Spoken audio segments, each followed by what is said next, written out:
Hello friends, welcome to our Shikshani educational guide channel. আজকে আমরা দুটি বিষয় নিয়ে আলোচনা করব।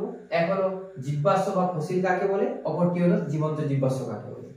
জীবাশ্ম অর্থাৎ দীর্ঘকাল যাবত ভূ অভ্যন্তরের তলায় চাপ এবং তাপের ফলে যখন কোনো প্রাণীর বা কোনো উদ্ভিদের সম্পূর্ণ বা অর্ধেক ভগ্নাংশ তার একটা ছাঁচ আকারে দেখা যায়, তখন তাকে বলা হয় জীবাশ্ম বা ফসিল।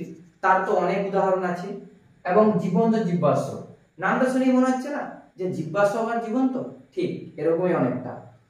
প্রাচীনকালে সৃষ্টি হয়েছে এমন অনেক প্রাণী যারা তখন চাপা পড়ে গিয়েছে, তাদেরকে আমরা জীবাশ্ম হিসাবে পাচ্ছি। আবার কিছু প্রাণী যারা কোনো রকম বিবর্তন ও অভিযোজন ছাড়াই বর্তমানে আধুনিক প্রাণীদের সাথে সমান্তরালভাবে বসবাস করছে, তাদেরকে আমরা বলবো জীবন্ত জীবাশ্ম, যেমন পেরিপ্যাটাস। নমস্কার, আজকে এই পর্যন্তই। পরের দিন দেখা হবে অন্য কোনো বিষয় নিয়ে। অফলাইন ক্লাসের জন্য যোগাযোগ করুন স্ক্রিনে দেওয়া নিচের এই নম্বরটিতে।